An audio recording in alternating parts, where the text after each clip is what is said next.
Hey everyone, it's Will, GamerDad, with another video for you. So this will be my last video for the night, and this should cover the maximum of the update that I can do so far.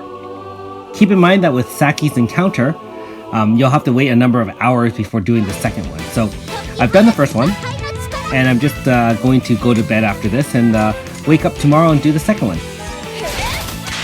So after finishing hard another dungeon, it unlocks very hard, as you know. And again, it is very similar to all other dungeons. So same thing, 3 areas, 5 mob groups each level, 2 chests in the first, 1 in the second, and 3 in the third. There are rare areas in map 2 and map 3. Hopefully we come across one of those. And again, they are 10% chance. Also, this is very hard, so there is a rare chance of getting a chance script in those rare areas as well. So we shall see if we can get any of those. In this particular dungeon, it is a shadow-based dungeon, so you'll need 120 shadow to unlock all the 3 slots. And unfortunately, like most of you, I do not have 120 shadow, so I'm only able to unlock 2 slots. And there are horrors. There is a rare horror. This common horror is weak to earth, just like the archfiends found in Chronos Umbra. So if you have a lot of earth type characters, please bring them. I brought Serene and Lokido, but Tuva or Myrus would be fine as well. Now, when I was tackling the hard version of the dungeon, I brought Annabelle as a reserve instead of Lokido. I decided to bring Lokido just to kind of speed up the battles. After all, if anything goes wrong, I do have Meryl to kind of bail us out in terms of both casting Pure Cradle or using Aurora Force to help mitigate a lot of damage. So that's why I went with this choice. But again, if you have a wide variety of 5-star characters, feel free to mix it up. And you've seen this move before, moving everyone to the back and then trying to get all 4 attacking characters out at one time to activate all their valor checks.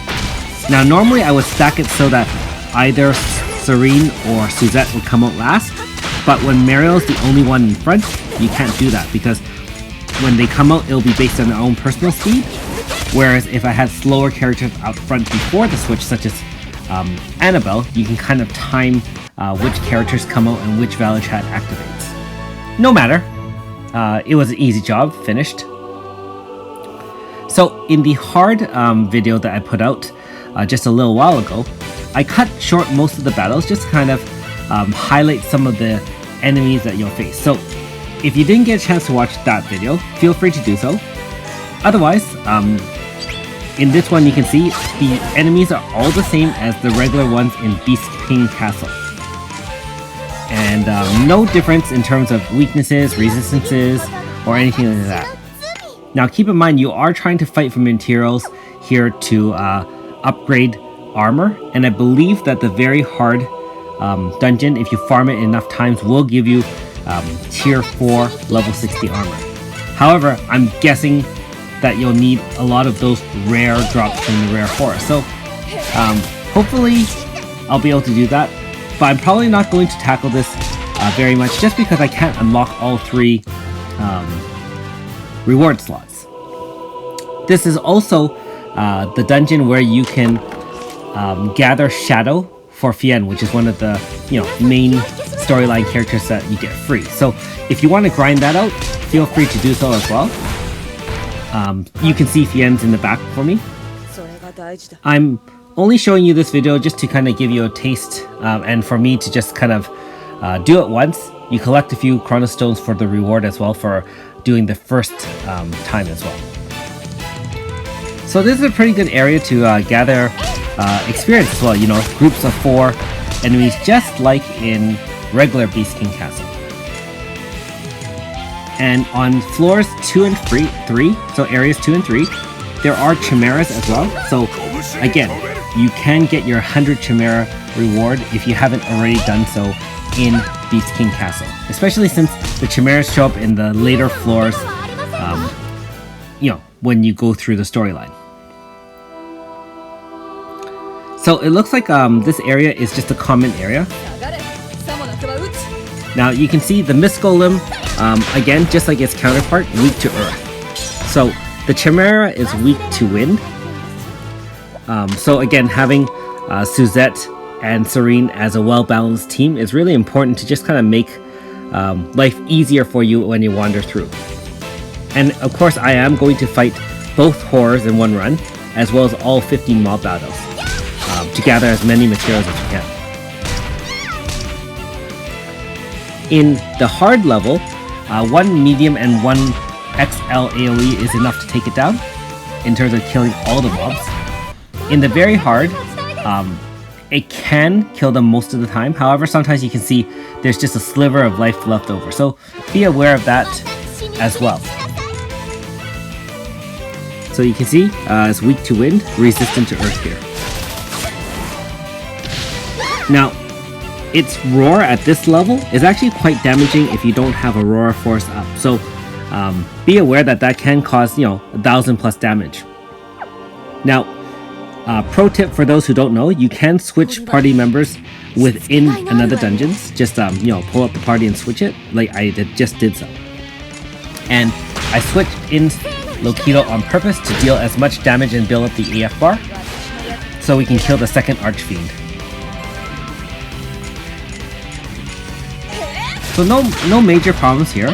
Again, full 5-star team makes it very, very straightforward, as long as you're careful and bring a good healer. I'm hoping most of you do have a good number of 5 stars to choose from. So you can see with those earth-based attacks, look how quickly the AF bar built up. Okay, so just do a couple of heal runs there, and I'm just going to rotate everyone back.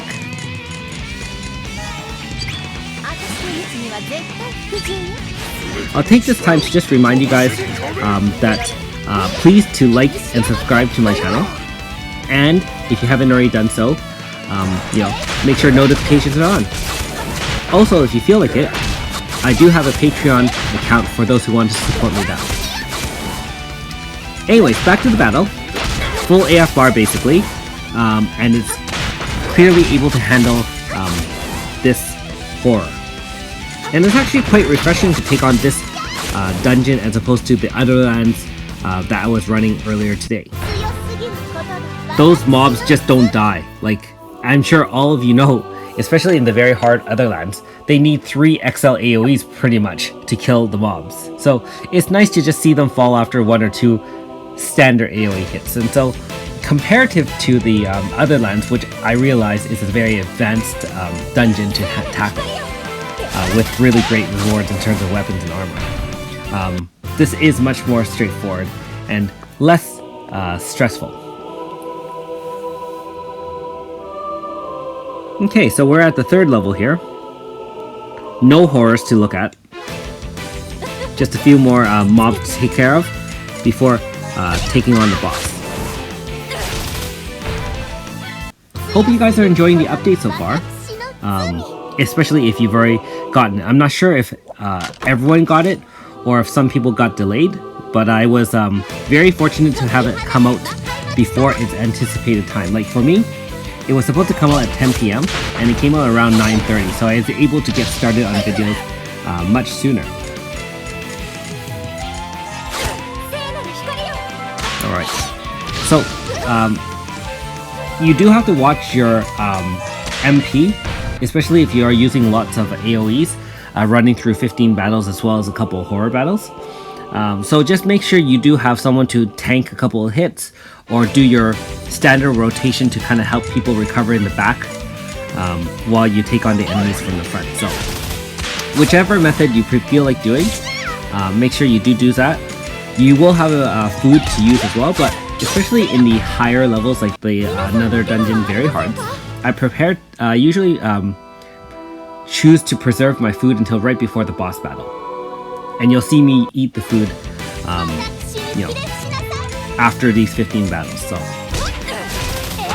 but again, whichever method works best for you is fine as well. I guess I just gotten used to that.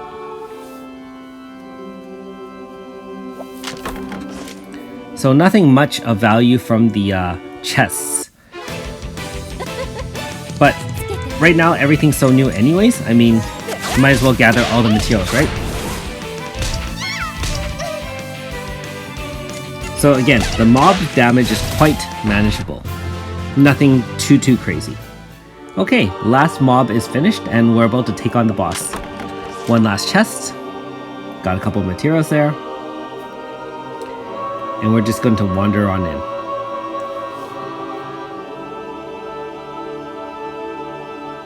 It's kind of weird not pressing on the stained glass to see if there are any hidden treasures there. So, let's recover first, and let's see if we get a chant script. Boo-hoo.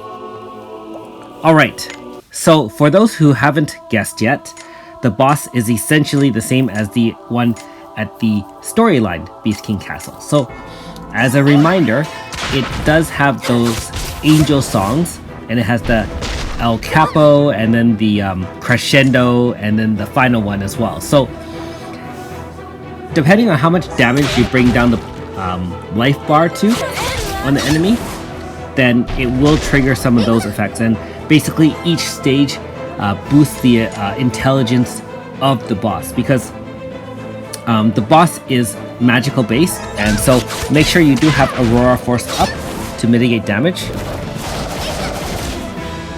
You can see even with the Aurora Force you're taking 1000 plus, and that can be quite a concern.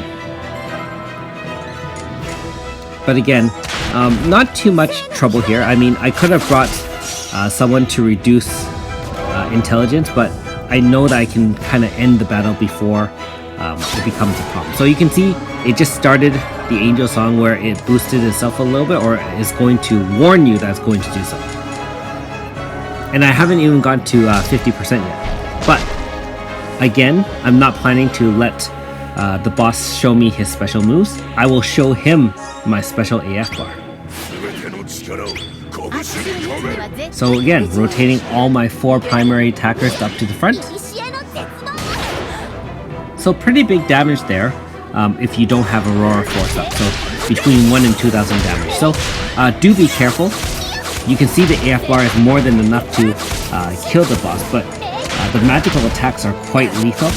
So one of the advantages of bringing magic users to the boss battle is that the naturally high spirit of the magic users probably will take a little bit less damage against the boss fight. Against mobs though, I don't know, I guess I have a preference of using just plain fighters. So, whatever your style. Too bad it's not another style. Okay, let's see the rewards. So 2 lines. Thanks for watching. We'll see you next time.